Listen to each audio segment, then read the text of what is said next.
Hi hello friends, welcome back to one more mini vlog. ఇంతకుముందు వ్లాగ్లో అయితే స్వర్ణగిరికి వెళ్ళినమైతే అని చెప్పిన కదా. అక్కడ స్వర్ణగిరికి వెళ్ళిన తర్వాత అక్కడ నుంచి అయితే జస్ట్ 10 కిలోమీటర్సే ఉంటుంది యాదగిరి గుట్ట అని చెప్పేసి, ఇంకా మళ్ళీ ఎప్పుడు వెళ్తామో తెలియదని అక్కడ నుంచి అంటే తొందర దర్శనం అయిపోతే ఇక్కడికి కూడా వెళ్దామని అయితే అనుకున్నాము.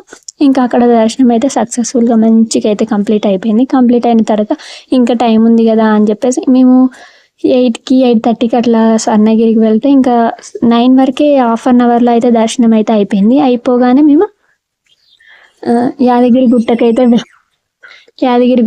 వెళ్ళినాము. ఇక్కడ కూడా అయితే మేము అసలు అనుకోకుండా వెళ్ళినాం, కానీ మెట్లు కూడా అయితే మంచిగా అయితే ఎక్కినాము. మెట్లు అంటే ఎప్పుడు నేను ఫస్ట్ టైం అయితే వెళ్ళినా, అంటే ఎప్పుడో చిన్నప్పుడు వెళ్ళినా కావచ్చు కానీ నాకు అంత గుర్తు లేదు. ఇప్పుడైతే ఫస్ట్ టైం అయితే, నాకు తెలిసినప్పటి నుంచి అయితే ఫస్ట్ టైం అయితే వెళ్ళినాక ఫస్ట్ దేవుడు అయితే నన్ను మెట్లు ఎక్కించుకున్నాడు. అందరూ కొంతమంది అంటే డైరెక్ట్ ఆటోలు తీసుకొని వెళ్తారంట, ఇంకా కొంతమంది ఏమో మెట్లు ఎక్కి వెళ్తారంట. మేమైతే ఇంకా అసలు ఎక్కుమో అనుకున్నాం, కానీ మా యశస్వి వీళ్ళు కూడా అయితే మంచిగా అయితే ఎక్కిర్రు. నేను కూడా అయితే ఎక్కినాము, మెట్లు అయితే ఎక్కినాము.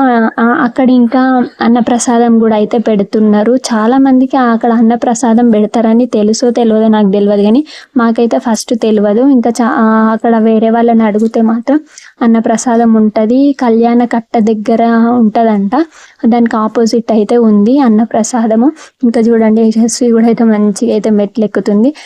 ఎక్కేటప్పుడు అయితే మంచిగానే ఎక్కినాం, కానీ దిగేటప్పుడు అయితే మస్తు ఎండ కొట్టింది, మస్తు కాళ్ళు అయితే కాలినాయి. కాకపోతే ఇంకా అట్లనే తొందర అయితే దిగినాము.